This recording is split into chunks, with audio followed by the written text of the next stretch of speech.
വളരെ അനുഗ്രഹീതമായ പകൽ സമയത്തിനായി കർത്താവിനെ സ്തോത്രം ചെയ്യുന്നു. ഒരു വിശുദ്ധ ആരാധനയായി ഇന്ന് പകൽ കർത്താവിന്റെ സന്നിധിയിൽ ഒരുമിച്ച് കൂടി വരുവാൻ ദൈവത്തെ സ്തുതിപ്പാൻ കർത്താവ് നമ്മുടെ ജീവിതത്തിൽ ഒരുക്കി തന്ന ഈ ഭാഗ്യപദവിക്കായി ദൈവത്തിന് സ്തോത്രം ചെയ്യുന്ന എല്ലാവർക്കും ക്രിസ്തുയേശുവിനുള്ള സ്നേഹവന്ദനം അറിയിക്കുന്നു. കർത്താവിന്റെ സ്തോത്രത്തോളം ദൈവത്തിനെ പകൽ കർത്താവ് കൂട്ടി വരുത്തിയല്ലോ. ദൈവത്തിന്റെ വിശ്വസതയ്ക്കായി സ്തോത്രം. എല്ലാവരെയും കർത്താവ് അനുഗ്രഹിക്കുമാറാകട്ടെ. അല്പനിമിഷങ്ങൾ ദൈവവചനം നമ്മൾ ധ്യാനിക്കാൻ പോകുക. പ്രാർത്ഥനയോടെ കർത്താവിന്റെ സന്നിധിയിലായിരിക്കാം. 1 രാജാക്കന്മാരുടെ പുസ്തകം 18-ാം അധ്യായം, book of first Kings chapter 18. അതിന്റെ 1-2 വാക്യങ്ങൾ ആരെങ്കിലും ഒരാൾ വായിച്ച് കേൾപ്പിക്കും. 1 രാജാക്കന്മാരുടെ പുസ്തകം 18-ാം അധ്യായം, അതിന്റെ 1-2 വാക്യം. ഏറിയനാൾ കഴിഞ്ഞിട്ട് 3-ാം സംവത്സരത്തിൽ ഏലിയാവിന് യഹോവയുടെ അരുളപ്പാടുണ്ടായി, നീ ചെന്ന് ആഹാബിന് നിന്നെ തന്നെ കാണിക്കാം, ഞാൻ ഭൂതലത്തിൽ മഴ പെയ്യിപ്പാൻ പോകുന്നു എന്ന് പറഞ്ഞു. ഏലിയാവ് ആഹാബിന് തന്നെത്താൻ കാണിപ്പാൻ പോയി. ക്ഷാമമോ ശമരിയിൽ കഠിനമായിരുന്നു. 18-ാം അധ്യായം ആരംഭിക്കുന്നത് ഒരു വാക്കിലാണ്, ഏറിയ നാൾ എന്നൊരു പദം അതിനകത്ത് രേഖപ്പെടുത്തിയിട്ടുണ്ട്. ഈ ഏലിയാവ് എന്നൊരു ദൈവമനുഷ്യനെ കുറിച്ച് ഒത്തിരി ചിന്തകൾ നമ്മുടെ മനസ്സിലൂടെ കടന്നു പോയിട്ടുണ്ട്. ഒത്തിരി ആത്മീക ആലോചനകൾ നമ്മൾ കേട്ടിട്ടുണ്ട്.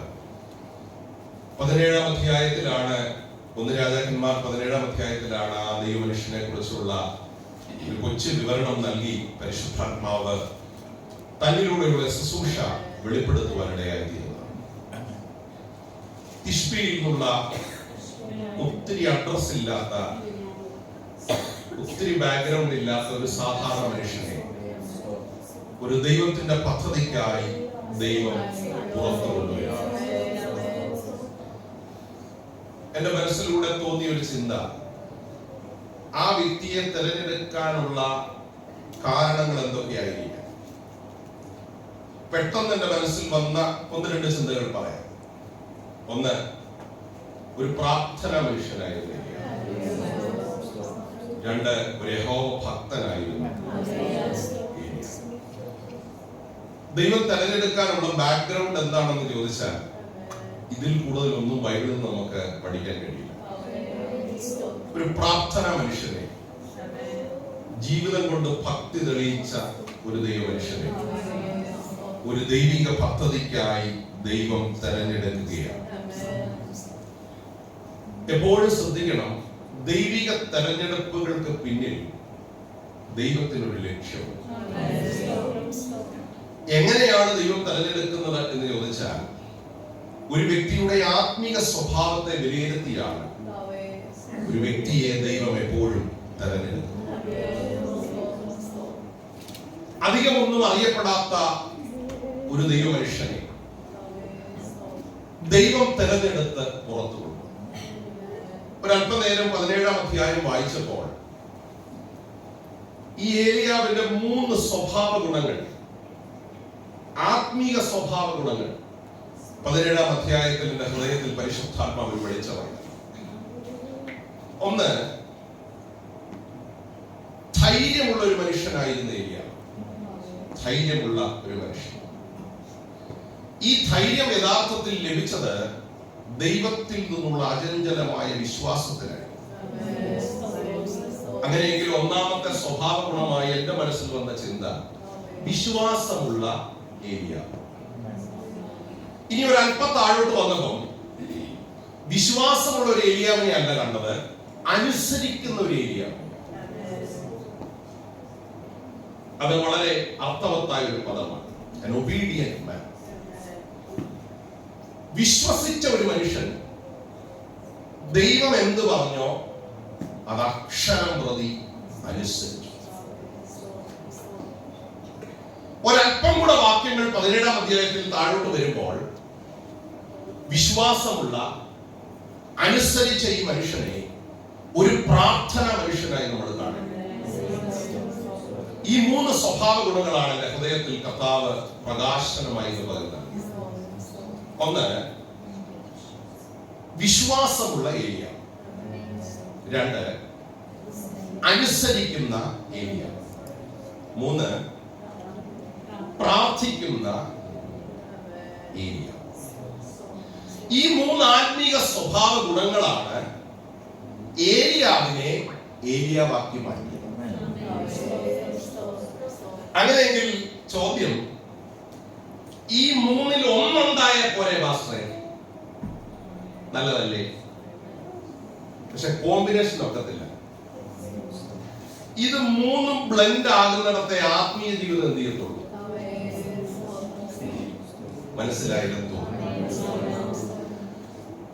ഇതിലൊന്ന് സെലക്ട് ചെയ്യാൻ പറഞ്ഞാൽ നമ്മൾ സെലക്ട് ചെയ്യാൻ സാധ്യതയുള്ളത് ഏതാണ്? ഒന്ന്, വിശ്വസിക്കുന്ന ഏരിയാവ്. രണ്ട്, അനുസരിക്കുന്ന ഏരിയാവ്. മൂന്ന്, പ്രാർത്ഥിക്കുന്ന ഏരിയ. എന്റെ അഭിപ്രായത്തിൽ രണ്ടാമത്തെ നമ്മൾ സെലക്ട് ചെയ്യാൻ സാധ്യത വളരെ കുറവാണ്. ഒന്നാമത്തേത് ഒത്തിരി പേര് സെലക്ട് ചെയ്യാൻ സാധ്യതയുള്ള ഒരു ഘടകം. കാരണം വിശ്വസിക്കാൻ വലിയ ബുദ്ധിമുട്ടൊന്നും ഇല്ല. മൂന്നാമത്തെ കാര്യവും കുറച്ചു പേരെങ്കിലും ആക്സെപ്റ്റ് ചെയ്യും. എല്ലാവർക്കും ഇത് ചെയ്യത്തില്ലെങ്കിലും കുറച്ചു നേരം ഇരുന്നെങ്കിലും എന്ത് ചെയ്യും? പ്രാർത്ഥിക്കും. പക്ഷെ രണ്ടാമത്തെ നടുക്ക് നിൽക്കുന്ന ബ്രിഡ്ജ്, നമ്മുടെ ഭാഷയിൽ പറഞ്ഞാൽ പാലം. ഈ പാലമാണ് മുകളിലുള്ളതിനെയും താഴെയുള്ളതിനെയും ബന്ധിപ്പിക്കുന്നത്.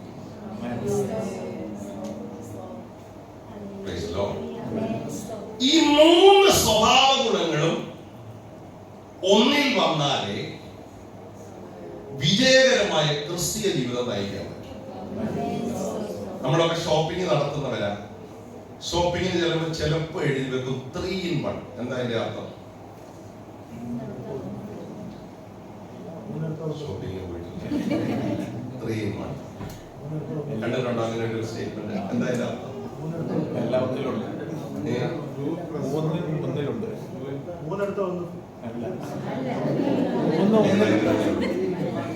3 in 1. ഇപ്പൊ അതിലേക്ക് വരും. 3 ഗുണം ഒന്നിലുണ്ട്. ഈ മൂന്നും സമന്വയിക്കുന്നതാണ് വിശ്വാസം.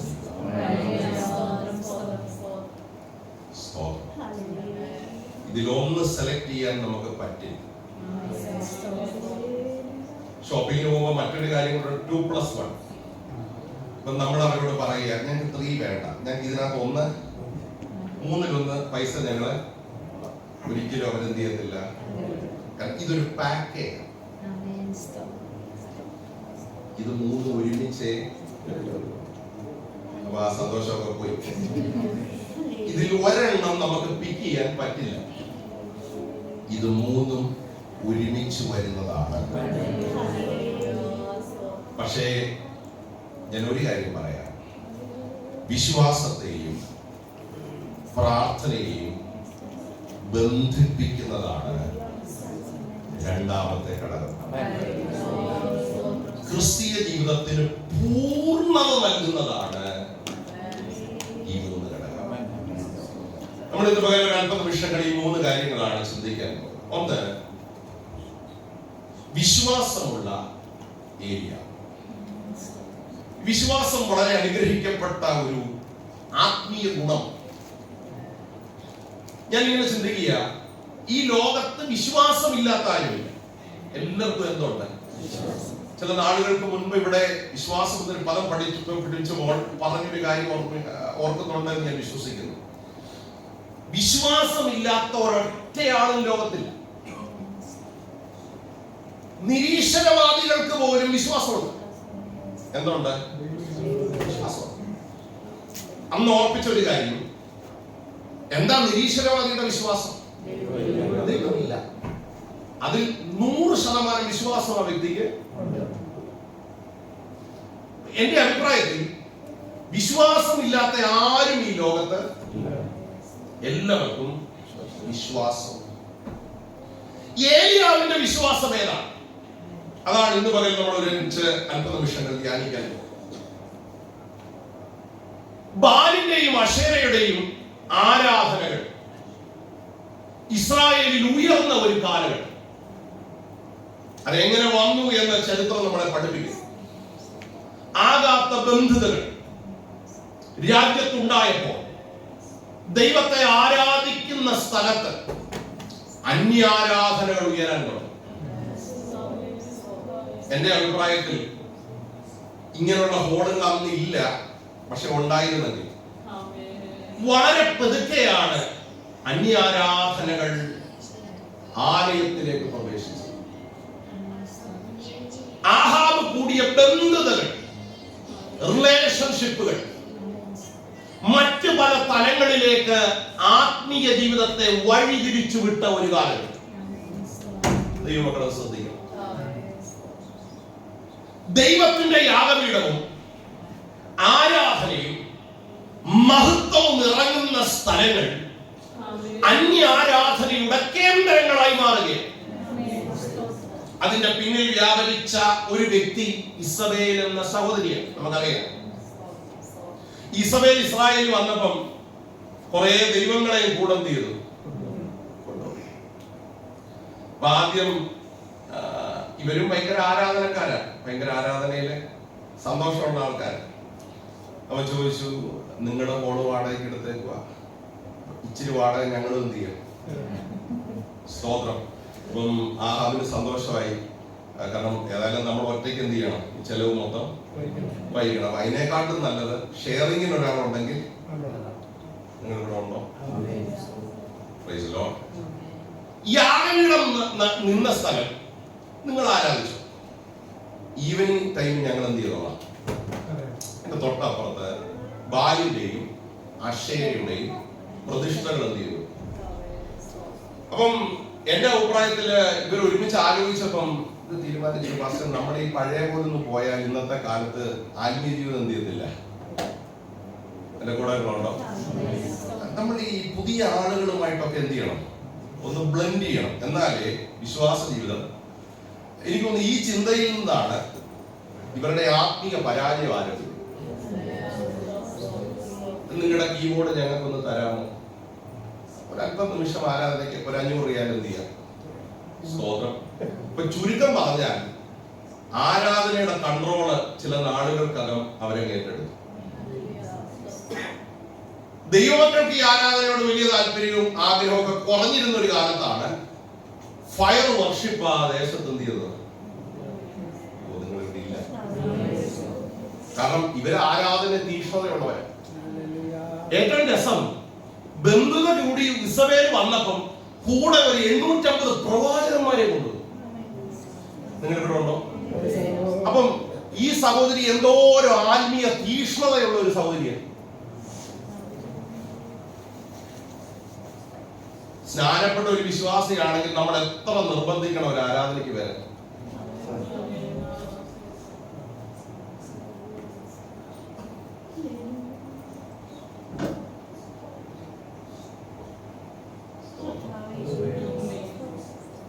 എന്റെ കൂടെ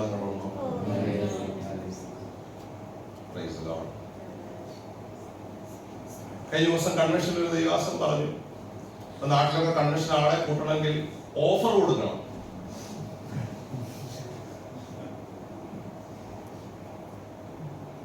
ഒത്തിരി ദുഃഖം തോന്നി. എന്തോ കൊടുക്കണം? ഇവർക്ക് ഒരു ഓഫറും വേണ്ട. അവരിങ്ങോട്ട് എന്ത് തരും? ഇങ്ങനെ വന്നപ്പം ദൈവമഹത്വം ഇറങ്ങേണ്ടടത്ത്, ആരാധനയും പ്രാർത്ഥനയും വെളിപ്പെടേണ്ടടത്ത്, പരിശുദ്ധാത്മാവിന്റെ തീ ഇറങ്ങേണ്ടടത്ത്. സ്തോത്രം. ഞാൻ ഒരു കാര്യം ദൈവമക്കളോട് പറയാം, ഈ ആത്മീക പരാജയം ആരംഭിക്കുന്നത് തീഷ്ണത നഷ്ടപ്പെടുന്നിടത്താണ്.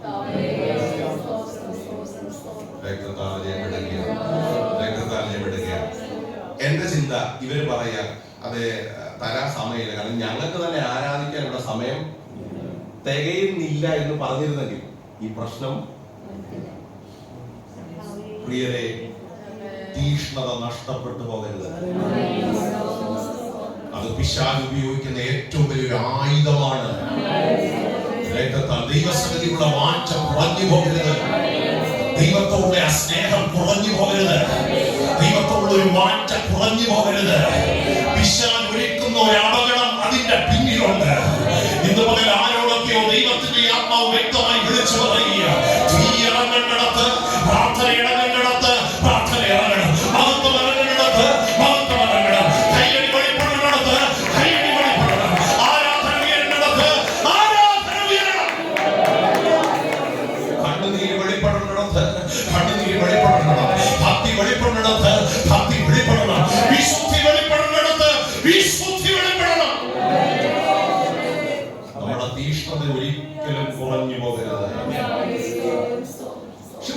സമൂഹം വിശ്വാസത്തിന് അധീനരായി മാറിയിട്ടും അതിനകത്ത് ഒരാൾ പ്രാർത്ഥിക്കുക, കർത്താവേ എന്നിലുള്ള ഭക്തി കുറഞ്ഞു പോകാം,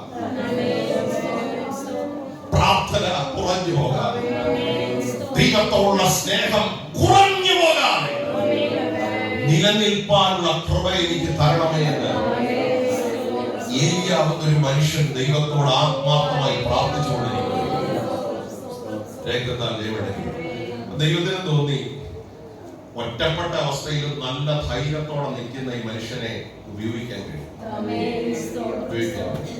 ഒരു ദൂത് കൊടുത്തു, പ്രവാചക ശബ്ദം ദൂത് കൊടുത്തിട്ട് പറഞ്ഞു, ചെന്ന് രാജാവിന്റെ മുഖത്ത് നോക്കി പറയണം, നീ പറയാതെ ഇനിയുള്ള ആണ്ടുകളിൽ മഴ എത്തിയതില്ല. ഏലിയാവിന്റെ അകത്തുണ്ടായ ധൈര്യം വളരെ വലുതാണ്. ധൈര്യം ആര് കൊടുത്തതാ? സ്തോത്രം. ദൈവം കൊടുത്ത ധൈര്യമുള്ളൂ കേട്ടോ. വരണം, ദൈവം കൊടുത്ത ഇത് നമ്മുടെ സ്വയം ധൈര്യമാണെന്ന് ചിന്തിക്കുന്നിടത്താണ് നമ്മുടെ ക്ഷീണം സംഭവിക്കുന്നത്. നമുക്ക് എന്തെങ്കിലും ധൈര്യമുണ്ടെങ്കിൽ, നമുക്ക് എന്തെങ്കിലും ഉറപ്പുണ്ടെങ്കിൽ അത് അവിടെ നിന്ന് കിട്ടിയതല്ലാതെ, ഒരു ഗ്യാരണ്ടി അവിടെ നിന്ന് കിട്ടിയതല്ലാതെ, ഞങ്ങൾക്കൊരു ജാമ്യക്കാരൻ മുകളിലുണ്ട്, ഞങ്ങൾക്കൊരു ഉന്നതൻ മുകളിലുണ്ട്, ഞങ്ങൾക്ക് വേണ്ടി ഇടപെടാൻ കരുത്തുള്ള ഒരു കരം മുകളിലുണ്ട് എന്ന് വിശ്വസിക്കുന്ന ദൈവമക്കൾ ആ വിശ്വാസത്തോടെ പ്രാർത്ഥിക്കുമ്പോൾ ഉയരത്തിൽ നിന്ന് ലഭിക്കുന്ന ഒരു ധൈര്യമുണ്ട്. ആ ധൈര്യത്തിലാണ് ദൈവത്തിന്റെ സ്തോത്രം ചെയ്യുന്നത്. ഈ സാധാരണ ഒരു മനുഷ്യൻ രാജാവിന്റെ മുഖത്ത് നോക്കി ദൂത് പറയുകയാണ്, ഞാൻ പറയാതെ മഞ്ഞും മഴ എന്ത് ചെയ്യത്തില്ല. എന്റെ അഭിപ്രായത്തിൽ ആഹാബ് ഇതുവരെ അങ്ങനെ ഒരു ദൂത് കേട്ടിട്ടില്ല, അങ്ങനെ ഒരു പ്രോഫറ്റിക് വേർഡ് എന്ത് ചെയ്തിട്ടില്ല. സ്തോത്രം. കാരണം അന്ന് 850 പ്രവാചകന്മാർ പ്രവചിച്ചുകൊണ്ടിരിക്കുകയാണ്, ശുശ്രൂഷയാണ്. ഓരോ ദിവസം ഓരോ പ്രോഫറ്റ്സാ. നിങ്ങൾ ഇവിടെ ഇല്ല, പ്രോഫറ്റിക് മിനിസ്റ്ററി നടന്നുകൊണ്ടിരിക്കുക. ഈ ദേശം അനുഗ്രഹിക്കപ്പെടും, മാനിക്കപ്പെടും, ഉയർത്തപ്പെടും. സ്തോത്രം. ഈ ദേശം സംഭവമായി മാറും. എന്റെ കൂടെ നിങ്ങളുണ്ടോ? ഈ 850 പേരും പ്രാർത്ഥിക്കുന്നവരാണേ. ഇവർക്ക് പ്രാർത്ഥിക്കാൻ അറിയാതെ, കാരണം ദേഹം മുറിച്ച ഇവര് കർമ്മയിൽ പ്രാർത്ഥിച്ച്. അപ്പൊ ഇവർക്ക് എന്തറിയാം? ഇവർക്ക് പ്രവചിക്കാൻ അറിയാമേ. സ്തോത്രം. സത്യം പറഞ്ഞാൽ ആഹാബ് ഒന്ന് ബലപ്പെട്ട്, കാരണം 850 പ്രവാചകന്മാർ മാറി മാറി എന്ത് ചെയ്തോണ്ടിരിക്കുക. സഭയിലൊക്കെ അത്രയും പ്രവാചകന്മാരുണ്ടായിരുന്നെ നമ്മളൊക്കെ ഏറിലായി പോയത്. സത്യമല്ലേ? സ്തോത്രം. ബലപ്പെട്ട് നിൽക്കുക, ദൂത് കേട്ട്.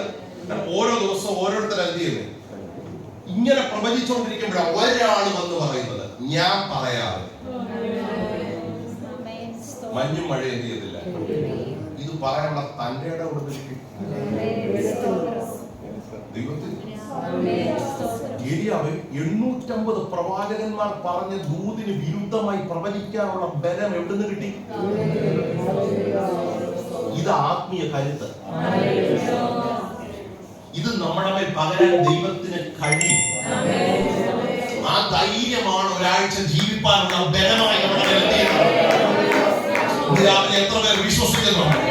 ഞങ്ങളുടെ ആരാധനയിൽ പറഞ്ഞു തുടങ്ങിയത് ഈ വചനം വിശ്വസിച്ച് ഏറ്റെടുത്ത് തുടങ്ങി. അസാധാരണമായ ഒരു ധൈര്യം ഇന്ന് വലിയ ആരാധനയുടെ മധ്യത്തിൽ പ്രാർത്ഥിക്കുന്ന ചില ജീവിതങ്ങളുടെ സാഹചര്യങ്ങളെ അതിജീവിച്ചു. അസാധാരണമായ ഒരു ധൈര്യം ദൈവജനത്തിന്റെ മേൽ വ്യാപരിക്കുന്നതിൽ ഇന്ന് ഒരു അഭിഷേകത്തിന്റെ ശക്തി ഈ ഹോളിനകത്ത് വ്യാപരിക്കുമെന്ന് വിശ്വസിക്കുന്ന എത്ര ദൈവങ്ങളുണ്ട്. അവരാത്മാവിൽ ദൈവത്തെ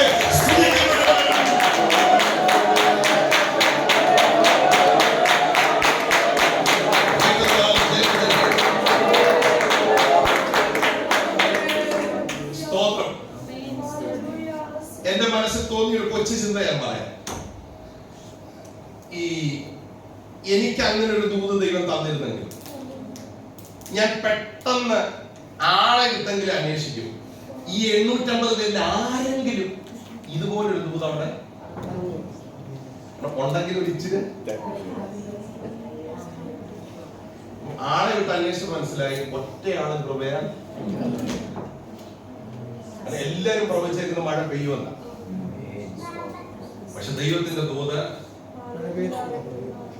നിങ്ങളൊന്ന് ശ്രദ്ധിച്ച്, ഒരു കൂസലുമില്ല, നെഞ്ചുവിരിച്ച് രാജാവിന്റെ മുമ്പിൽ ചെന്ന് പറയുക, 880 പ്രവാചകന്മാരുടെ ഈ ദൂത് വിരുദ്ധമാണെങ്കിൽ ഞാൻ സേവിച്ചു നിൽക്കുന്ന യഹോവയാണ്.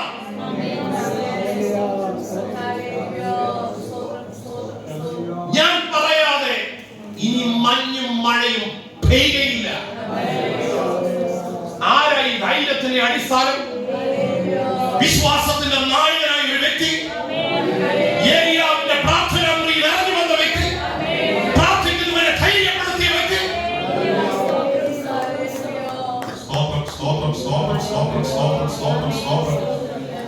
പ്രാർത്ഥിക്കുന്നവരുടെ മേൽ വ്യാപരിക്കുന്ന ഒരു അസാധാരണ ധൈര്യമുണ്ട്. അത് ഉയരത്തിൽ നിന്ന് പ്രാപിക്കുന്ന ഒരു ഈ ദൂതൊക്കെ പറഞ്ഞു.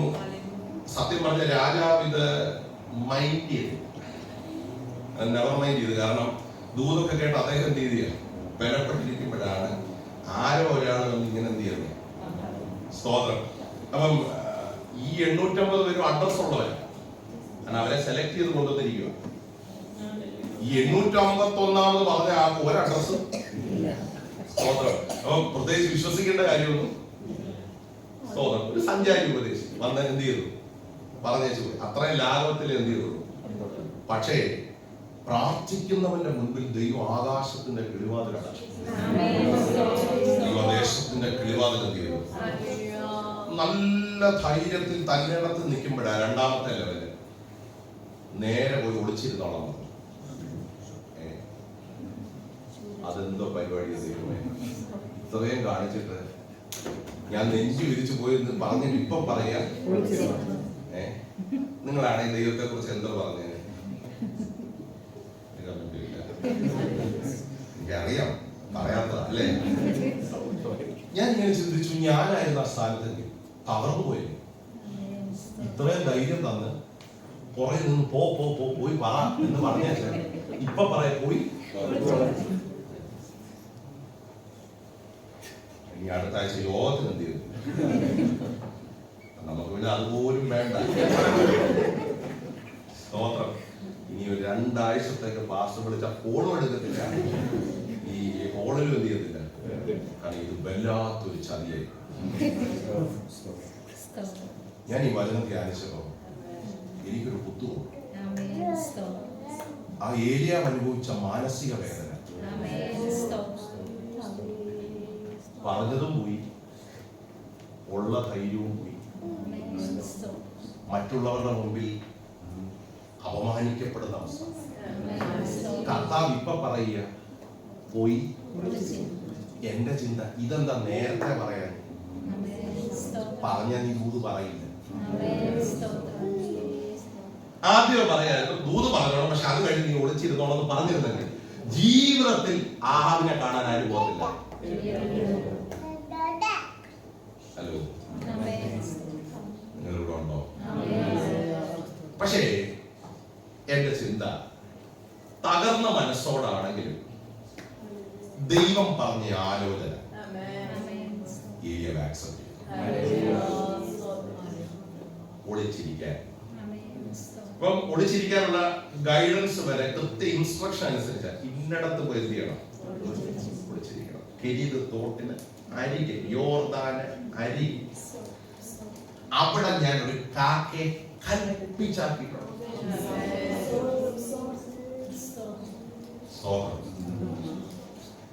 എനിക്ക് തോന്നുന്നു അവിടെ ചെന്നപ്പം ഏലിയാവിന്റെ മനസ്സിൽ ഇച്ചിരി ഉണ്ടായിരുന്ന വിഷമമൊക്കെ ഒന്ന് മാറി. കാരണം കറക്റ്റ് ടൈമിന് ഫുഡുണ്ട്, കറക്റ്റ് സമയത്ത് വെള്ളവും. നമുക്കത് മതിയല്ലോ. നമ്മൾ അതിനുവേണ്ടിയാണ് ഈ ദേശത്ത് വന്ന് ഇത്രയും എന്ത് ചെയ്യുന്നത്. സ്തോത്രം.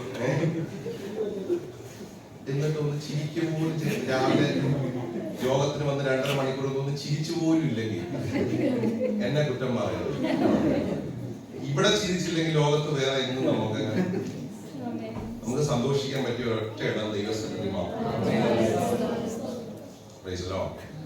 എനിക്ക് തോന്നുന്നു പെട്ടെന്ന് വിഷമാവുന്ന, കാരണം ആരുടെ കണ്ണിൽ പെണ്ട ശുശ്രൂഷയൊന്നുമില്ല, ഒറ്റയ്ക്ക.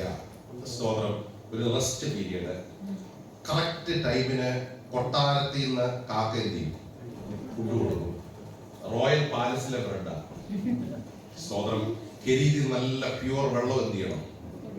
കുടിച്ചോണം. ഏലിയ ഇതുമായിട്ട് അങ്ങ് അഡ്ജസ്റ്റ് ചെയ്ത് വരുവാൻ. അഡ്ജസ്റ്റ് ചെയ്ത് വരുമ്പോഴാണ് തോട് വറ്റാൻ തുടങ്ങി. സ്തോത്രം. അപ്പോൾ ഒരു ചെറിയ പ്രശ്നം ഞാൻ അന്നേ ചിന്തിച്ചതാണ്. നിങ്ങൾ ശ്രദ്ധിച്ചേ, ഒളിച്ചിരിക്കുന്നിടത്ത് ആ റിസോഴ്സുകൾ വറ്റാൻ തുടങ്ങി. ബൈബിളിൽ എഴുതിയിട്ടില്ലെങ്കിലും എന്റെ ഒരു അഭിപ്രായം, ഈ കാര്യങ്ങളൊക്കെ ക്രമമായി നടക്കാൻ തുടങ്ങിയപ്പം പ്രാർത്ഥന, മനുഷ്യന്റെ പ്രാർത്ഥനയൊക്കെ ഇച്ചിരി ഒന്ന് കുറഞ്ഞ് കാണുമെന്ന് എന്റെ വിശ്വാസം. കാര്യങ്ങളൊക്കെ നന്നായി മുന്നോട്ട് പോകുമ്പോഴാണ് നമ്മുടെ പ്രാർത്ഥനാ ജീവിതത്തെ എന്ത് ചെയ്യുന്നത്? കെരീത് വറ്റാൻ തുടങ്ങിയപ്പം ഇച്ചിരിയുടെ വിഷയം സീരിയസ് ആയി. ഹലോ, കാരണം ഇപ്പോഴും ഒടുവില്ല, പുറത്തു വരാൻ ആരും പറഞ്ഞിട്ടില്ല. ആഹാബ് കണ്ടാൽ തലവിട്ടു. കാരണം അങ്ങനെ ഒരു അന്തരീക്ഷത്തിലാണ് ആ ദേശത്ത് എന്ത് ചെയ്യുന്നത്. ദൈവത്തിന് സ്തോത്രം. ഇപ്പൊ ഈ പ്രാർത്ഥന സ്ട്രോങ് ആകാൻ കാര്യം, ഈ കെരീതിനെ നോക്കുമ്പോൾ മനസ്സിനകത്ത് എന്താ, ഇത് ഓരോ ദിവസവും ഇത് കണ്ടുകൊണ്ടിരിക്കുമ്പോ പ്രാർത്ഥന കുറയോ കൂടുവോ? സ്തോത്രം. പിറ്റേ ദിവസം രാവിലെ എണ്ണീറ്റ് നോക്കുമ്പോൾ ഇന്നലെയുള്ള വെള്ളം ഇതിനകത്ത് ഇല്ല. അടുത്ത ദിവസം നോക്കുമ്പോൾ ഇത്രയുള്ള വെള്ളം പോലും. ആരാ പ്രാർത്ഥിക്കാത്ത? ഹലോ, നമ്മുടെ പല പ്രാർത്ഥനകളും കുറയുന്നത് ഒരു 25 അല്ലെ 28 ഉള്ളത് കൊണ്ടാണ് അല്ലേ? നമുക്കറിയാം. ആകയാൽ ആഹാരം ശ്രേഷ്ഠമായി എന്നെ പറയത്തില്ല, വിശ്വസ്തൻ എന്നെ വിളിച്ചതാണ്. പക്ഷെ 28 ഇല്ലെങ്കിലോ, 25 ഇല്ലെങ്കിലോ, എല്ലാരെയും ഉദ്ദേശിച്ചല്ല, ഇല്ലാത്തവർക്ക് വേദന അറിയാം. ആ ഞരക്കം വലുതാ. അവര് കുറച്ചും കൂടെ ഒന്ന് പെടയും, ഒന്ന് പ്രാർത്ഥിക്കും. സ്തോത്രം. പക്ഷെ അവിടെയും ദൈവത്തിന്റെ കരുതൽ ദൈവം വെളിപ്പെടുത്തും. ഒരു ഇൻസ്ട്രക്ഷൻ കൊടുക്കുക, നിർദ്ദേശം.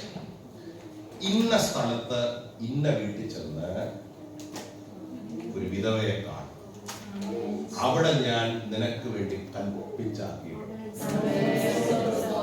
എന്റെ മനസ്സിൽ ഞാനായിരുന്നെങ്കിൽ ഒത്തിരി സ്വപ്നം കണ്ടായിരുന്നു. അയ്യോ, കാക്ക കറക്റ്റ് ടൈമിന് കൊണ്ടു തന്നു, കെരീതിനെ വെള്ളം ചെയ്തു. ഓ, വിടുന്ന വീട് എന്തായിരിക്കും? സന്തോഷമുണ്ടോ? പക്ഷെ വീട്ടിൽ ചെന്നപ്പോഴാണ് മനസ്സിലായി, ഒരു ഗതിയില്ലാത്ത ഒരു വീട്ടിലാണ്. മനസ്സിലാവുന്നു? ഒരു സാധ്യതയില്ലാത്ത. സ്തോത്രം. പണ്ട് ഈ സൂക്ഷിക്കുന്ന സമയത്ത് ഈ ട്രാക്ടറൊക്കെ കൊടുത്ത് ഇങ്ങനെ പോയി ഉച്ചയോടടുത്ത സമയം നല്ല ക്ഷീണം. ഒരു വീട് കണ്ടു, വീട്ടിൽ കയറി. അപ്പൊ വീട്ടിൽ കയറാനുള്ള ഒരു കാരണം സുവിശേഷം പറയാൻ മാത്രമല്ല, ഒരു ഗ്ലാസ് വെള്ളം കിട്ടിയ കൊള്ളാവുന്ന ആഗ്രഹമുണ്ട്. കാരണം നല്ല ക്ഷീണിച്ച് ചേരുക. അപ്പം അമ്മാമ എടുത്ത വഴിക്ക് ആ വെള്ളമൊക്കെ കുടിച്ചിട്ടായിരിക്കുമല്ലോ, എന്നും മറക്കത്തില്ല. വെള്ളമൊക്കെ അവിടെ കയറി എന്തിനാ, ഒരിക്കലും മറക്കത്തില്ല. ഒരു വെള്ളം പോലും തരാതെ മമ്മി എന്ത് ചെയ്തു? എല്ലാം ഇങ്ങോട്ട് പറയാം, കഴിച്ചിട്ടൊക്കെ ആയിരിക്കുമല്ലോ, പിന്നെ വെള്ളമൊക്കെ കുടിച്ച് കാണുമല്ലോ. അതുകൊണ്ട് നിർബന്ധിക്കുന്നില്ല. ഞങ്ങൾ പിന്നെ ഒരു പരുവത്തിന് എന്ത് ചെയ്തു? പ്രാർത്ഥിച്ച് പോകുന്നു. ചില പ്രതീക്ഷകളോടെയാണ് ചിലയിടത്തേക്ക് നമ്മൾ എന്ത് ചെയ്യുന്നത്.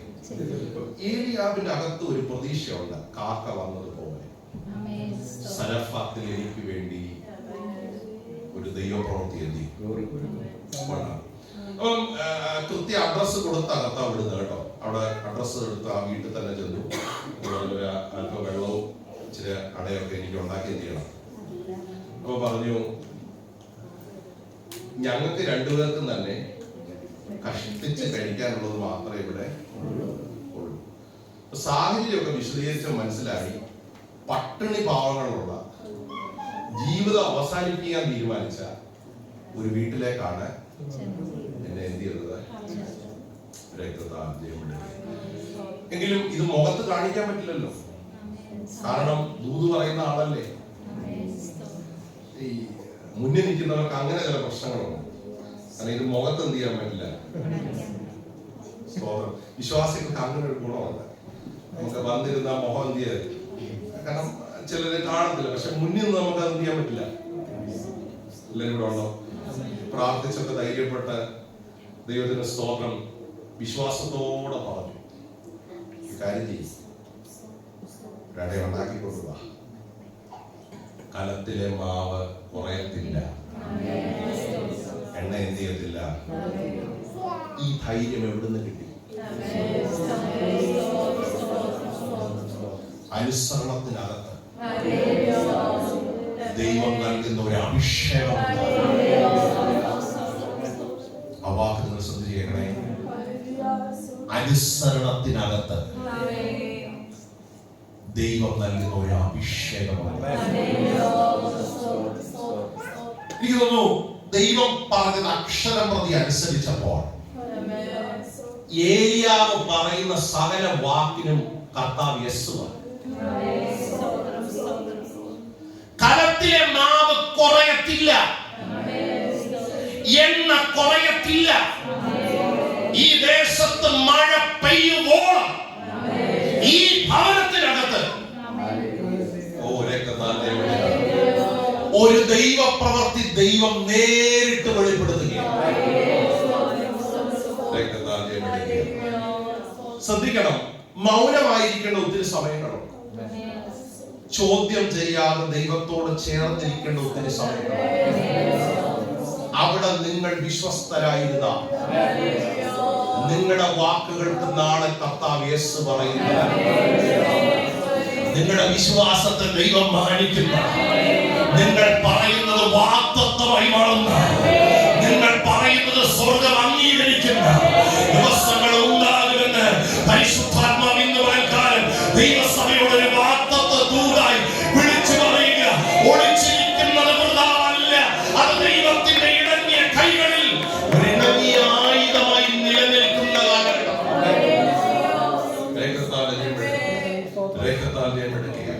ദൈവത്തിന് സ്തോത്രം ചെയ്യുക. അപ്പം ഞാനിങ്ങനെ ചിന്തിക്കുക, ഈ ഏറ്റവും കൂടുതൽ അനുഭവങ്ങൾ ഏലിയാവ് പ്രാപിച്ചത് ഒളിവ് ജീവിതത്തിലാണ്. സ്തോത്രം. ഈ ഒറ്റപ്പെട്ട ഗലീലിലും സ്തോത്രം ഒറ്റപ്പെട്ട സരാഫാത്തിലുമാണ് ദൈവത്തിന്റെ പ്രവർത്തികൾ, അത്ഭുതങ്ങൾ ഏലിയാവ് കാണാൻ തുടങ്ങി. എന്റെ അഭിപ്രായത്തിൽ ഏലിയാവ് ചെയ്ത ഫസ്റ്റ് മിറക്കിളായിരുന്നു ഈ സരാഫാത്തിൽ വിധവയുടെ വീട്ടിൽ ഒരു ദൈവപ്രവൃത്തിയായി എന്ത് ചെയ്യുന്നത്. 17 അധ്യായത്തിനടുത്ത് അതിന്റെ 14 മുതലുള്ള വാക്യങ്ങൾ ഒന്ന് വായിച്ച് സഹായിക്കണം. 17 അധ്യായം 14 മുതലുള്ള വാക്യം. യഹോവ ഭൂമിയിൽ മഴ പെയ്യുന്ന നാൾ വരെ കലത്തിലെ മാവ് തീർന്നു പോകയില്ല, ഭരണിയിലെ എണ്ണ കുറഞ്ഞു പോകുകയുമില്ല എന്ന് ഇസ്രായേലിന്റെ ദൈവമായ യഹോവ അരുളി ചെയ്യുന്നു എന്ന് പറഞ്ഞു. അവൾ ചെന്ന് ഏലിയാവ് പറഞ്ഞതുപോലെ ചെയ്തു. അങ്ങനെ അവളും അവനും അവളുടെ വീട്ടുകാരും ഏറിയ നാൾ അഹോവൃത്തി കഴിച്ചു. 18 അധ്യായം 1 വാക്യത്തിന്റെ ഫസ്റ്റ് വേർഡ് നമ്മൾ ചിന്തിച്ചെന്തായിരുന്നു? ഏറിയ നാൾ. എന്താ ഏറിയ നാൾ എന്ന വാക്കിന്റെ അർത്ഥം? ഈ ഏറിയ നാൾ എന്ന വാക്കിന്റെ ഒരർത്ഥം ഇതെന്ന് അവസാനിക്കുമെന്ന് അറിയില്ല. അതാ വാക്കിന്റെ മൂലഭാഷയിലുള്ള അർത്ഥം. ഒരു ഭക്തന് ഈ കാലം എന്ന് തീരുമെന്ന് അറിയില്ല. ഈ പ്രതിസന്ധിക്ക് എന്നൊരു ഫുൾ സ്റ്റോപ്പ് വരുമെന്ന് അറിയില്ല. പക്ഷേ ഈ നാളുകൾക്കകത്തും നമ്മൾ അറിയാത്ത ഒരു ധൈര്യവും ബലവും അഭിഷേകവും പ്രാർത്ഥിക്കുന്നവരുടെ മേൽ പകരാൻ ദൈവം ഇന്നും വിശ്വസ്തനാണ്. സ്തോത്രം. ചില ഘട്ടങ്ങളിലൊക്കെ പ്രാർത്ഥനയ്ക്കൊക്കെ പല മറുപടികൾ വൈകുമ്പോൾ നമ്മുടെ അകത്ത് ഉണ്ടാകുന്ന വികാര സ്ഫോടനങ്ങളുണ്ട്, ഇമോഷനുകളുണ്ട്, വൈകാരിക പ്രകടനം. ദൈവത്തിന് സ്തോത്രം. നമ്മൾ എപ്പോഴും ശ്രദ്ധിച്ചോണം, ഈ നമ്മുടെ വികാരം കണ്ടൊന്നും ദൈവത്തിന് എന്ത് തോന്നത്തില്ല.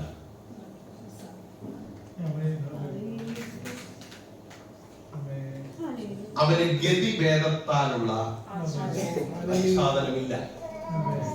കാരണം താൻ എന്ത് ചെയ്യാൻ പോകുന്നു എന്ന് തനിക്ക് അറിയാം. അതാ ദൈവത്തിന്റെ ഏറ്റവും വലിയ പ്രത്യേകത. ഞാൻ ഇവിടെ പറഞ്ഞിട്ടുണ്ടെന്ന് അറിയില്ല, ഒത്തിരി വർഷങ്ങൾക്ക് മുൻപ് ഞാന് ഒരു 15-16 വയസ്സൊക്കെ ആയ സമയത്ത് ഈ യൂത്ത് മീറ്റിങ്ങുകളൊക്കെ വളരെ ആക്റ്റീവായ ICPF-ലൊക്കെ പങ്കെടുക്കുന്ന സമയമാണ്. അപ്പൊ അന്ന് ഒരു ക്യാമ്പ് വെച്ചു. അതിന്റെ ഒരു ചെറിയ ചുമതല എനിക്കുണ്ട്, ഫുഡിന്റെ ചുമതല. അപ്പം വരുന്ന ദൈവദാസന് ഫുഡ് മേടിച്ചു കൊടുക്കുക, അത്രയേ ഉള്ളൂ ജോലി. അപ്പം അങ്ങനെ ആ ക്യാമ്പിന്റെ ശുശ്രൂഷകളൊക്കെ നടക്കുന്ന ഒരു അപ്പച്ചനാണ് ശുശ്രൂഷിക്കാൻ വന്നത്. നല്ല ചുമയുള്ള അഭിഷേകമുള്ള ദൈവദാസൻ വന്നുകൊണ്ടിരിക്കും. ഒരു 38-40 വയസ്സുള്ള ഒരു മനുഷ്യൻ. ഇതിന്റെ ഇടയ്ക്ക് ഈ അപ്പച്ചൻ ആഹാരം കഴിച്ചുകൊണ്ടിരിക്കുമ്പോൾ പ്രാർത്ഥിക്കാൻ എന്ത് ചെയ്തു, കയറി. അപ്പച്ചന് ഫുഡൊക്കെ ഈ ഇലയൊക്കെ ഇങ്ങനെ വിരിച്ച് ഫുഡ് വിളമ്പി കൊടുക്കുമ്പം അപ്പച്ചൻ പണ്ടത്തെ ആൾക്കാർ നമ്മുടെ കൂട്ടൊന്നുമല്ല, നല്ലപോലെ അവർ ആഹാരം എന്ത് ചെയ്യും, കഴിക്കും. എന്റെ കൂടെ ഉണ്ടോ?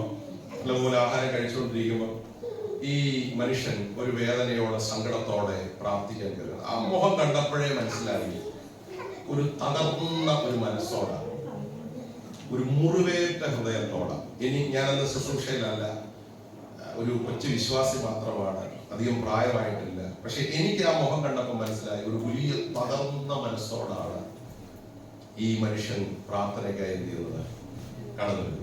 അപ്പച്ചനോട് പറഞ്ഞു എനിക്ക് വേണ്ടി ഒന്ന് പ്രാർത്ഥിക്കണം. 1-2 വിഷമങ്ങൾ പറഞ്ഞു. പക്ഷെ അപ്പച്ചൻ ഇതൊന്നും ഗവനിക്കുന്നില്ല. അപ്പച്ചൻ കഴിച്ചുകൊണ്ടിരിക്കുക. എല്ലാവരും ഇവിടെ ഉണ്ടോ? കഴിച്ചുകൊണ്ടിരിക്കുമ്പോൾ ഒരു ചിരി കേട്ടു, ഒരു ചിരി. അപ്പൊ ഈ മനുഷ്യൻ 1-2 വിഷമങ്ങൾ പറഞ്ഞിട്ട് ഈ അപ്പച്ചൻ എന്ത് ചെയ്യുക, ചിരിക്കുവോ? അപ്പം എനിക്ക് ആദ്യം തോന്നി ഈ അപ്പച്ചൻ എന്തേലും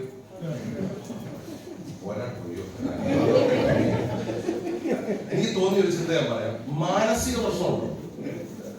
കാരണം ഒരാളൊരു വിഷമം വന്ന് പറയുമ്പോ ആരും ചിരിക്കാറില്ല. ചിരിക്കുമോ? പക്ഷേ എനിക്ക് ആ ചിരി കണ്ടിട്ട് ഒരു വിരസമായി അല്ലെങ്കിൽ ഒരു വിരക്തിയായി എനിക്ക് തോന്നി. അപ്പം ആ മനുഷ്യന്റെ ഹൃദയത്തിൽ എന്ത് വേദന ഉണ്ടായില്ല? വിളമ്പി കൊടുക്കുന്ന എനിക്കത് കണ്ടിട്ട് ഒരു വല്ലാത്ത അസ്വസ്ഥത തോന്നി. എന്നാലും ഒരു വാക്ക് സമാധാനം പറയേണ്ടിടത്ത്, പോട്ടെ മോനെ പ്രാർത്ഥിക്കാം എന്ന് പറയേണ്ടിടത്ത് അപ്പച്ചൻ ഭാവിട്ട് എന്ത് ചെയ്യുക? അപ്പം ഇദ്ദേഹം ഒത്തിരി മുറിവേറ്റെന്ന് എനിക്ക് മനസ്സിലായി. പറഞ്ഞു അപ്പച്ചൻ ഇന്നത്തെ സെഷൻ കഴിയുമ്പോൾ മോന് വേണ്ടി എന്ത് ചെയ്യാം, പ്രാർത്ഥിക്കാം. വല്ലാത്ത നിരാശയോടെ ഈ മനുഷ്യൻ എന്ത് ചെയ്യുന്നു, അങ്ങ് ആ സ്റ്റെപ്പ് ഇറങ്ങിപ്പോയി. എനിക്കും ഹൃദയത്തിൽ അത് ഒത്തിരി ഭാരം. കഴിച്ചൊക്കെ കഴിഞ്ഞ് നമുക്ക് ഈ പ്രായത്തിന്റെ വ്യത്യാസം ഉണ്ടല്ലോ. അന്നത്തെ കാലത്ത് എടാന്നൊക്കെ വിളിക്കുന്ന പരുവ സ്തോത്രം. അപ്പം ഞാനിങ്ങനെ ചോദിച്ചപ്പോൾ ചെന്നാലും അത്രയും വേണ്ടായിരുന്നല്ലോ, ഒരു നല്ല വാക്ക് പറഞ്ഞ് വിടുന്നതായിരുന്നു നല്ലത്. എന്നോട് പറഞ്ഞു നീ എന്തോ വിചാരിച്ചു, ഞാൻ വെളിപ്പാട് കണ്ടുകൊണ്ടിരിക്കുക. ആ മനുഷ്യനെ നാളെ ദൈവം ഉപയോഗിക്കാൻ പോകുന്നത്, ആ കുടുംബത്തിൽ വെളിപ്പെടാൻ പോകുന്ന ദൈവ പ്രവൃത്തിയും ഞാൻ എന്ത് ചെയ്തുകൊണ്ടിരിക്കുക. ഞാൻ അക്ഷരാർത്ഥത്തിൽ അന്തപ്പെട്ടു പോയി. സ്തോത്രം. ഞാൻ വിചാരിച്ചു കളിയാക്കിയതാണ്. പക്ഷേ അപ്പച്ചൻ എന്ത് കണ്ടോണ്ടിരിക്കുക, രക്തം ചെയ്യാമെടുക്കുകയാണ്. നാളെ ഈ തകർച്ച മാറുന്നത്, ആ കുടുംബത്തിനകത്ത് വെളിപ്പെടുന്ന അത്ഭുതങ്ങളും വീര്യപ്രവർത്തികളും രക്തത്താൽ ജയമെടുക്കുകയാണ്. അപ്പൊ എനിക്ക് അന്ന് തോന്നി ദൈവത്തിന് നമ്മളോടുള്ള ആറ്റിറ്റ്യൂഡും പലപ്പോഴും ഇങ്ങനെ. നമ്മൾ വിഷമിച്ച് ചെല്ലുമ്പോ ദൈവം ചിലപ്പോൾ എന്ത് ചെയ്യും? അപ്പൊ നമുക്ക് എന്ത് തോന്നും? എന്ത് തോന്നും? തോന്നില്ല. മൗനവ്രതത്തിലാണല്ലോ എല്ലാവരും. നമുക്കൊരു ഇൻസൾട്ടായിട്ട്, പക്ഷെ നാളുകളിൽ എന്താകും എന്ന് ആർക്കറിയാം? അവന്റെ കൈകളിൽ നിങ്ങളുടെ ജീവിതം ഭദ്രമാണെന്ന് വിശ്വാസമുള്ള എത്ര ദൈവമക്കളുണ്ട്? നമ്മുടെ ഭാവി, നമ്മുടെ കുഞ്ഞുങ്ങള്, നമ്മുടെ ജീവിത യാത്രയിൽ, നമ്മുടെ ജോലിയും, നമ്മുടെ ജീവിതത്തിൽ ദൈവം അനുവദിച്ചതെല്ലാം അവന്റെ കയ്യിൽ ഭദ്രമാണെന്ന് തന്റെ ഇടത്തോടെ പറയാൻ അധികാരമുള്ള എത്ര പേരുണ്ട്? ഒളിച്ചിരിക്കേണ്ട വന്നാലും, സാഹചര്യങ്ങൾ എത്ര കലങ്ങി മറിഞ്ഞാലും, ഞാൻ ഒന്ന് വിശ്വസിച്ചിരിക്കുന്നു, ഞാൻ ആരെ വിശ്വസിച്ചിരിക്കുന്നു എന്ന് ഞാൻ അറിയുന്നു. അവൻ എന്റെ ഉപനിധി. ഇന്ന് പകൽ ചിലരോട് കർത്താവിൻ ആത്മാവിൽ വിളിച്ച് പറയുക, സാഹചര്യങ്ങൾ എത്ര കലങ്ങി മറിഞ്ഞാലും നിന്റെ വലം കൈക്ക് പിടിച്ച ഒരുത്തനുണ്ട്. അവന്റെ ഫോണിൽ ഇന്ന് പകലും നിന്റെ കരത്തിൽ പിടിച്ചിട്ടുണ്ട്. അവൻ നിന്നെ വിട്ട് കളയുകയില്ല എന്ന് ധൈര്യത്തോടെ പറയാൻ കഴിയുമെങ്കിൽ ഞാൻ ഒരു കാര്യം വിളിച്ചു പറയാം, ഈ ഒളിച്ചിരിക്കുന്ന കാലഘട്ടം വൃഥാവായി മാറത്തില്ല.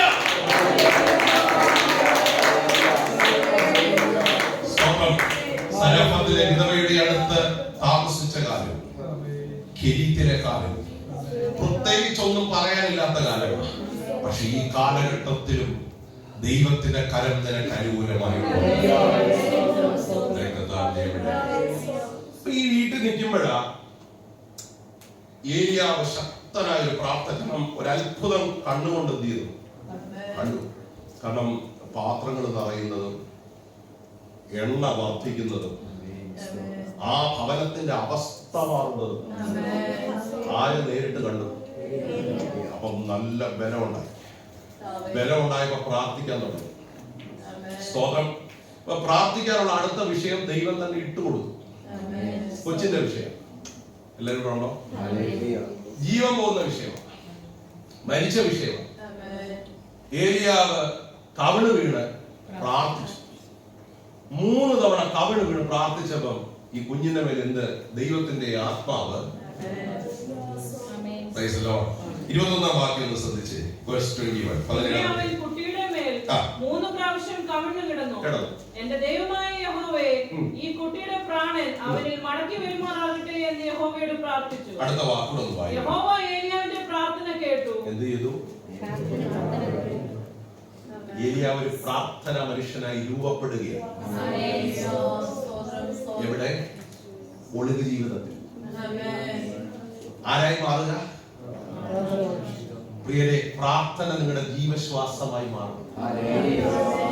എത്ര തിരക്കുള്ള ജീവിതയാത്രയിൽ രാവിലെ ഒന്ന് ശ്രദ്ധിക്കണേ, എത്ര തിരക്കുള്ള ജീവിതയാത്രയിൽ പ്രാർത്ഥനയ്ക്ക് ഒരു അല്പസമയം വേർതിരിക്കാൻ കഴിഞ്ഞാൽ ഞാൻ ഒരു കാര്യം ഗ്യാരണ്ടി പറയാം, ചില പ്രാർത്ഥനയുടെ മറുപടികൾ നാളുകളിൽ ദൈവത്തിന്റെ ആത്മാവിന്റെ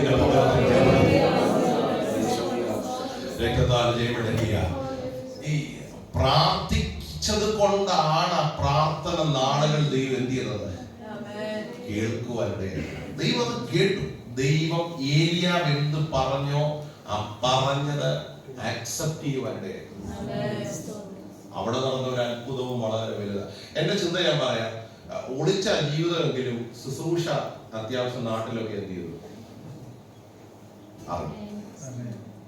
കൃപയാ ദൈവം വെച്ചൊരു പീരിയഡ് ഉണ്ട് ഈ ഒളിവ് ജീവിതത്തിൽ, ഏറിയതാണ്.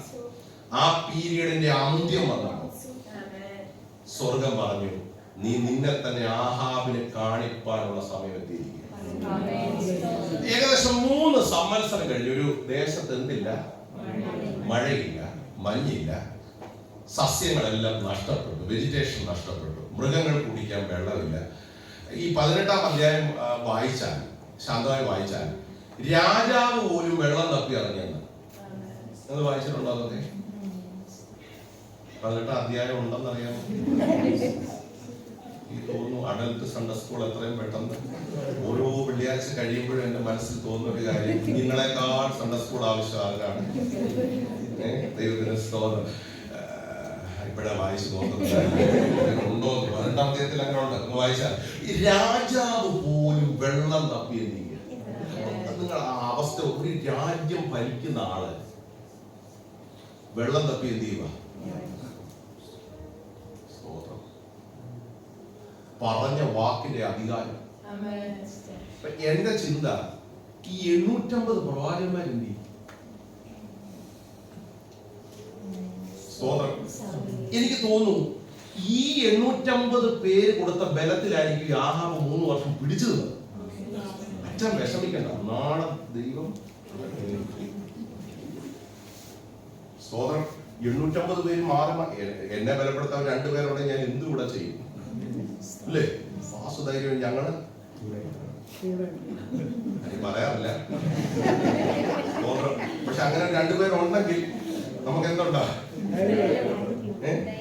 ഇത് 850 പേര് അപ്പുറത്തും ഇപ്പുറത്തും. അച്ഛൻ വിഷമിക്കണ്ട, ഇന്നല്ലേ നാളെ എന്ത് ചെയ്യും? ധൈര്യമായി. അവര് കൊടുത്ത ധൈര്യം എന്തുവാ? അസാധാരണ ധൈര്യമാണ്. പക്ഷേ ഒരു പ്രാർത്ഥന മനുഷ്യൻ, ഒരു ഭക്തൻ ഒറ്റയ്ക്ക ആ പ്രാർത്ഥനയ്ക്ക് സ്വർഗം സൈൻ ചെയ്തത്. പ്രാർത്ഥനയുടെ പവർ വെളിപ്പെടണ്ടേ? ആരാധനയുടെ മഹത്വം വെളിപ്പെടണ്ടേ? ദൈവത്തിന്റെ ശക്തി നമ്മുടെ കുടുംബങ്ങളിൽ ഇറങ്ങണ്ടേ? ആരാധനകൾ ദൈവത്തിന്റെ അത്ഭുത സൗഖ്യങ്ങൾ ഇതിനകത്ത് വ്യാപരിക്കണ്ടേ? കൃപാവരങ്ങളുടെ പകർച്ചകൾ ഇതിനകത്ത് വെളിപ്പെടണ്ടേ? പരിശുദ്ധാത്മാവിന്റെ നാമം ഇതിനകത്ത് വെളിപ്പെടണ്ടേ? നിങ്ങളത് വിശ്വസിക്കുന്നുണ്ടോ? അങ്ങനെ പ്രാർത്ഥിക്കാനുള്ള മനസ്സ് ഇതിനകത്തുണ്ടെങ്കിൽ ദൈവത്തിന്റെ ആത്മാവായ അന്ന് ചെയ്തതുപോലെ ഇന്നും ചെയ്യാം. എന്റെ ദൈവം വിശ്വസ്തനായ ദൈവമാണ്.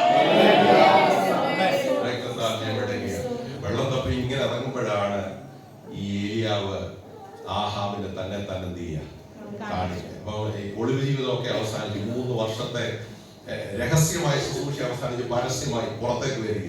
എല്ലാവരും ക്ഷീണിച്ചോ? പോവാം. ക്ഷീണം പോലെ ഉണ്ട്. പറഞ്ഞു മുഖത്തൊക്കെ വന്നിരിക്കുന്ന പാസ്റ്ററോടുള്ള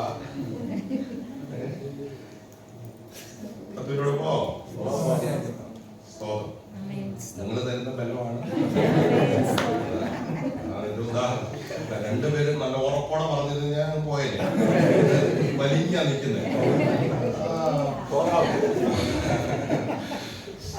ഉദാഹരണം മനസ്സിലായല്ലോ. 2 പേരും നമുക്ക് മോട്ടിവേഷൻ തന്നാലേ നമ്മൾ എന്ത് ചെയ്യത്തുള്ളൂ, മുന്നോട്ട് പോകുന്നു. ശ്രദ്ധിക്കുക, വളരെ വലിയൊരു ആത്മീയ മാർഗം ഇതിനകത്ത് പുറത്തേക്ക് വന്ന ഏലിയാവ് ആഹാബ് എന്ന രാജാവിനോട് പറയുന്നു, കർമ്മേലിൽ ഒരു യാഗം വെളിപ്പെട്ടേ പറ്റി. ഇനിയും ജീവനുള്ള ദൈവം ആരെന്ന് വെളിപ്പെട്ടേ പറ്റി. ഇനി ഒരു മിക്സ് ഇവിടെ വേണ്ട. ഇനി ഒരു മിക്സ് ഇതിനകത്ത് കുറെ സ്തോത്രം അന്യ ശക്തികൾക്ക് വിഭജിച്ചു കൊടുക്കുന്ന ആരാധന ക്രമീകരണം ഇനി ഈ രാജ്യത്ത് വേണ്ട. ജീവനുള്ള ഒറ്റ ദൈവമേ, അവന്റെ ശക്തി കർമ്മേലിൽ വെളിപ്പെടാൻ പോയി. എന്താ കർമ്മേല് ഏലിയാവ് തെരഞ്ഞെടുത്തെന്ന് ചോദിച്ചാൽ, അവിടെ പൊട്ടി പൊളിഞ്ഞു കിടക്കുന്ന ഒരു യാഗപീഠം. എന്റെ ചിന്ത, എത്രയോ അനുഗ്രഹിക്കപ്പെട്ട പ്രാർത്ഥനകൾ ഉയർന്ന സ്ഥലം.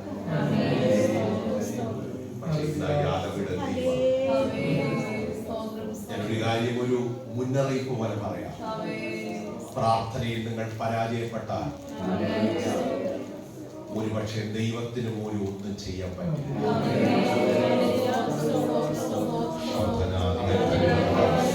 യാഗപീഠത്തെ തകർത്ത് കളയുന്ന, പ്രാർത്ഥനയിൽ ഇല്ലായ്മ ചെയ്യുന്ന, ദൈവത്തിൽ നിങ്ങളെ അകറ്റി കളയുന്ന പൈശാചിക വ്യാപാരങ്ങൾ ഈ ലോകത്ത് ഉയരുമ്പോൾ ഇന്ന് രാവിലെ ചിലരോട് വിരൽ ചൂണ്ടി ഒരു പ്രവചന ദൂത് പോലെ വിളിച്ചു പറയുക, പ്രാർത്ഥനയിൽ പുറകോട്ട് പോകരുത്, പ്രാർത്ഥനയിൽ പുറകോട്ട് പോകരുത്, യാഗപീഠം ഇടിഞ്ഞു പോകരുത്. ഭവനത്തിനകത്ത്, വ്യക്തിപരമായ ജീവിതത്തിനകത്ത് പ്രാർത്ഥന ഉയരട്ടെ. Come back to the altar. എനിക്ക് തോന്നുന്നു എത്രയോ ശക്തമായ പ്രാർത്ഥനകൾ കർമ്മേലിന്റെ മുകളിൽ ആ യാഗപീഠത്തിലുള്ള കല്ലുകൾ പോലും അസ്ഥാനത്തായി കിടക്കുമ്പോൾ ഏലിയാവ് അവിടെ ഒരു ആരാധനയ്ക്ക് വേണ്ടി ഒരുക്കപ്പെടുകയാണ്. രക്തത്താൽ ജയമെടുക്കുക. ഹല്ലേലൂയ. അവിടെ ഒരു യാഗത്തിന്റെ കളമൊരുക്കിയ, ഒരു ഭാഗത്ത് 850 പ്രവാചകന്മാർ, ഒരു ഭാഗത്ത് പ്രാർത്ഥന മനുഷ്യനായ ഏലിയാവ്. അധികം ബാക്ക്ഗ്രൗണ്ട് ഒന്നുമില്ല, പക്ഷേ രണ്ട് ഭാഗത്ത് നിന്നുകൊണ്ടൊരു ആരാധന, ഒരു യാഗത്തിന്റെ കേളികൊട്ട് ഉയരുമ്പോൾ ദൈവമക്കൾ ശ്രദ്ധിക്കണം. കർമ്മേലിൽ രാവിലെ മുതൽ സന്ധ്യ വരെ നിലവിളിച്ചിട്ടും പല ദൈവങ്ങളും അവരുടെ ശബ്ദം മൗനമായിരുന്നു എന്ന് വചനത്തിൽ നമ്മൾ വായിക്കുന്നത്. പ്രതികരിക്കാതിരുന്ന ഒരു ഘട്ടത്തിൽ ധൈര്യമുള്ള ഏലിയാവ് ദൈവം നൽകിയ ധൈര്യത്തോടെ യാഗപീഠത്തിന്റെ കട്ടകളെ ഉടച്ചു നിരത്തി അതിനെ വൃത്തിയാക്കി ചേർത്ത് വെച്ച് ദൈവത്തിന് തോട്ടിലെ വെള്ളം കോരി അതിൽ ഒഴിച്ചു. പ്രമാണം എന്താണോ, പ്രമാണം അനുസരിച്ചുള്ള പ്രാർത്ഥന അവിടെ നടന്നു. വിശുദ്ധിയുള്ള ഒരു പ്രാർത്ഥന നടന്നു. നിർമ്മലതയുടെ ഒരു പ്രാർത്ഥന നടന്നു. പാപത്തെ ഏറ്റുപറഞ്ഞ പിതാക്കന്മാർ ജീവിതത്തിൽ വരുത്തിയ അകൃത്യങ്ങൾ, ദൈവത്തിൽ അകന്നുപോയ അനുഭവങ്ങളെ ഏറ്റുപറഞ്ഞ്. എന്നൊരു കാര്യം പറയാം, വ്യക്തി ജീവിതത്തിൽ പ്രാർത്ഥനയുടെ യാഗപീഠങ്ങൾ ഇടിഞ്ഞു പോയിട്ടുണ്ട്. ഇന്ന് പകരം ഏറ്റുപറഞ്ഞ ദൈവത്തോട് അപേക്ഷിക്കാൻ തയ്യാറാണെങ്കിൽ കർമ്മേലിൽ ഇറങ്ങിയ ദൈവത്തിന്റെ സാന്നിധ്യം ഇന്നും ഇവിടെ വെളിപ്പെടുത്താൻ ദൈവം വിശ്വസ്തനാണെന്ന് വിശ്വസിക്കുന്ന എത്ര ദൈവമക്കളുണ്ട്. ആ കരത്തിന്റെ ശക്തി തീർന്നു പോയിട്ടില്ല. അവന്റെ അത്ഭുതങ്ങൾ ഇന്നും തീർന്നു പോയിട്ടില്ല. സലാഫാത്തുകൾ ഇന്നും തീർന്നു പോയിട്ടില്ല. ചെയ്തുകൾ ഇന്നും തീർന്നു പോയിട്ടില്ല. ദൈവത്തിന്റെ പ്രവർത്തികൾ ഇന്നും അസ്തമിച്ചിട്ടില്ല. അങ്ങനെ പറയാൻ തന്നെ ദൈവത്തിന്റെ ആത്മാവ് നിയോഗം നൽകിയ ചില സലാഫാത്തുകൾ ഇന്നും നിന്നു പോയിട്ടില്ല. ചില ശൂന്യതകളെ പണിയുന്ന കരം ഇന്നും നിന്നു പോയിട്ടില്ല. ദൈവത്തിന്റെ അത്ഭുതങ്ങൾ ഇന്നും നിന്നു പോയിട്ടില്ല. സ്തോത്രം. ഈ രാവിലെ മുതൽ വൈകിട്ട് വരെ ഒരു ഗ്രൂപ്പ് നിന്ന് പ്രാർത്ഥിച്ചിട്ടും ഒന്നും നടക്കാത്തത്. സ്തോത്രം. ഏലിയാവ് പ്രാർത്ഥിക്കുന്നത്. പ്രാർത്ഥനാ മനുഷ്യനാണെങ്കിൽ ഇടയ്ക്ക് ചില തമാശയൊക്കെ പറയും. മറ്റേ ഗ്രൂപ്പ് പ്രാർത്ഥിച്ചിട്ട് പറയുന്നത് നിങ്ങളുടെ ദൈവം ഉറങ്ങാൻ എന്ത് ചെയ്തിരിക്കുകയായിരിക്കും, അല്ലെ വെളിയില് ഒരു അത്യാവശ്യത്തിന്. ഹലോ, പക്ഷെ മയങ്ങാത്തൊരാൾ, എപ്പോഴും അടുത്തില്ലാൻ കഴിയുന്നവരാ. സ്തോത്രം. ഒറ്റ സെന്റൻസ് പ്രാർത്ഥിച്ചു, ഞാൻ അങ്ങയുടെ ദാസൻ, അങ്ങ് ജീവനുള്ള ദൈവമെന്ന് വെളിപ്പെടണം. പ്രാർത്ഥിച്ചുകൊണ്ടിരിക്കുമ്പോ തന്നെ ആകാശത്തിന്റെ കിളിവാതിൽ തുറന്നത് ദൈവത്തിന്റെ തീ സ്വർഗത്തിൽ നടന്നു ആ യാഗപീഠത്തെ ദഹിപ്പിച്ചു കളഞ്ഞു. ദൈവമക്കൾ ഓർത്തോണം, ഒരൊറ്റ സെന്റൻസിന്റെ പ്രാർത്ഥനയല്ല അവിടെ ആൻസർ ചെയ്യപ്പെട്ടത്. 3 വർഷത്തെ പ്രാർത്ഥനയുടെ റിസൾട്ടാണ്. പെട്ടെന്ന് നമുക്ക് തോന്നുന്നു ഒരു വാചകത്തിലുള്ള ഒരു പ്രാർത്ഥനയ്ക്ക് ദൈവം പെട്ടെന്ന് എന്ത് കൊടുത്തു. അങ്ങനെ ചിന്തിക്കരുത്. 3 സംവത്സരം നീണ്ട പ്രാർത്ഥന യുദ്ധത്തിന്. പ്രാർത്ഥന ഒരു യുദ്ധമാണ്. പ്രാർത്ഥന ഒരു പോരാട്ടമാണ്. ചിലരോട് ഇന്നവരെ ആത്മാവിനും നിയോഗം പോലെ വിളിച്ചു പറയുക, നീ ക്ഷീണിച്ചു പോകരുത്. നീ പ്രാർത്ഥന മനുഷ്യന്, നീ കുടുംബത്തിന്റെ അത്താണിയ, നിന്റെ പ്രാർത്ഥന നിലച്ചു പോകരുത്. ഇതൊരു പോരാട്ടമാണ്, ഇതൊരു യുദ്ധമാണ്.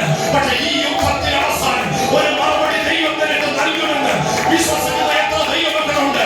അവരാത്മാവിൽ ദൈവത്തെ സ്തുതിച്ചു പറഞ്ഞാട്ട് എന്റെ പ്രാർത്ഥനയ്ക്ക് എന്റെ ദൈവം മറുപടി തരാതെ പോയില്ല.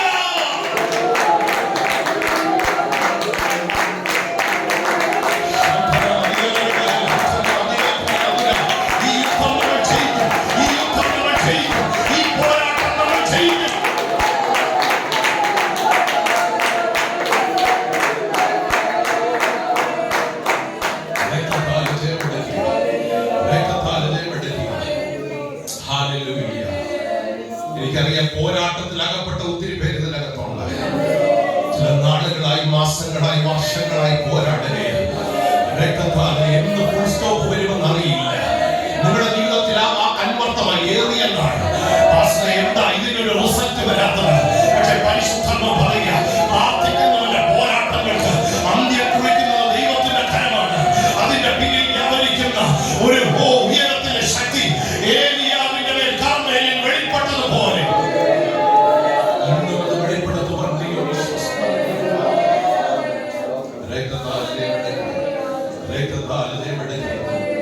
പ്രാർത്ഥിക്കാനുള്ള ഒരു മനസ്സ് ദൈവമക്കളെ ദിവസങ്ങളിൽ വെളിപ്പെടുത്തും. പ്രാർത്ഥന നമ്മളെ രൂപപ്പെടുത്തും. പ്രാർത്ഥന നമ്മളെ ചിട്ടപ്പെടുത്തും. പ്രാർത്ഥന നമ്മുടെ വ്യക്തിത്വത്തെ രൂപീകരിക്കും. ഷേപ്സ് ഓഫ് ഐഡന്റിറ്റി, നമ്മളെ സ്വയം നമ്മളെ ആൾമാറിയവരാക്കി തീർക്കുന്ന പ്രക്രിയയാണ് പ്രാർത്ഥന എന്ന് പറയുന്നത്. നിങ്ങളത് വിശ്വസിക്കുന്നുണ്ടോ? കർമ്മേലിൽ ഇറങ്ങിയ ദൈവത്തിന്റെ തീ, ആ ദേശം കാണാത്തൊരു ദൈവത്തിന്റെ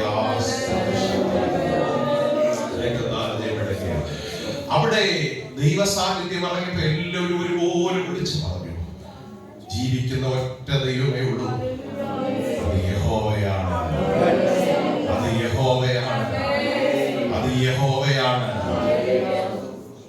ഇത്രയും റിസൾട്ടിൽ കൊണ്ടെത്തിക്കാൻ എത്ര പേര് പ്രാർത്ഥിച്ചു? എത്ര പേര് പ്രാർത്ഥിച്ചു? ഇത്രയും ശക്തമായ ഒരു റിസൾട്ടിൽ എത്തിക്കാൻ എത്ര പേര് ഇതിന്റെ പിന്നിൽ പ്രാർത്ഥിച്ചു?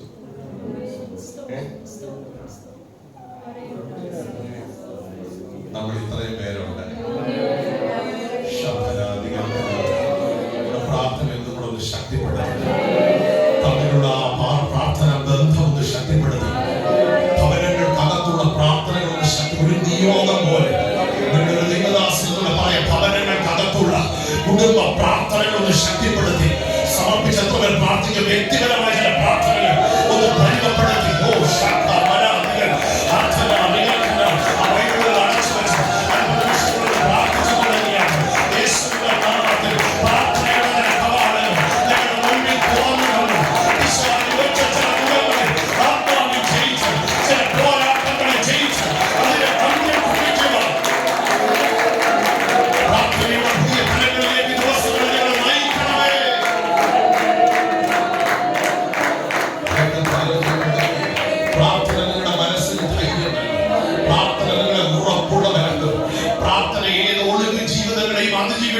ശക്തീകരിക്കും. ഏത് കരീത്തുകളെയും ദൈവത്തിന് ഏത് സ്ഥലപ്പാത്തുകളെയും അതിജീവിപ്പാൻ പ്രാർത്ഥന നിന്നെ ശക്തീകരിക്കും. ഹല്ലേലൂയ. ഞങ്ങളെ പ്രാർത്ഥന മനുഷ്യരാക്കി തീർക്കണം എന്ന് എത്ര പേർക്ക് പ്രാർത്ഥിക്കും? കർത്താവേ, ഞങ്ങളുടെ പ്രാർത്ഥനകൾക്ക് റിസൾട്ട് ഉണ്ടാകട്ടെ. കർമ്മയിൽ വെളിപ്പെട്ടതുപോലെ ചില റിസൾട്ടുകൾ ഞങ്ങളുടെ പ്രാർത്ഥന മേഖലയുടെ ദിവസങ്ങൾ അതൊന്ന് വിശ്വാസത്തോടെ കണ്ടേ. വെളിപ്പാടുള്ളവർ വിശ്വാസത്തോടെ കണ്ടേ.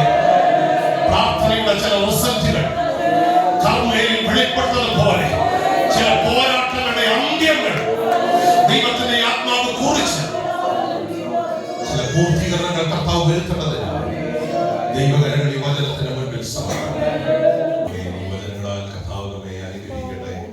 പ്രാർത്ഥനയിൽ ക്ഷീണിച്ചു പോകാതെ വിശ്വാസത്തിൽ ഉറച്ച് ദൈവം നൽകുന്ന ആത്മിക ധൈര്യം ഏറ്റെടുത്ത് മുന്നോട്ട് നീക്കുവാൻ വചനം കേട്ട എല്ലാ ദൈവമക്കളെയും പരിശുദ്ധാത്മാവ് ശക്തീകരിക്കട്ടെ എന്ന് പ്രാർത്ഥിക്കുന്നു.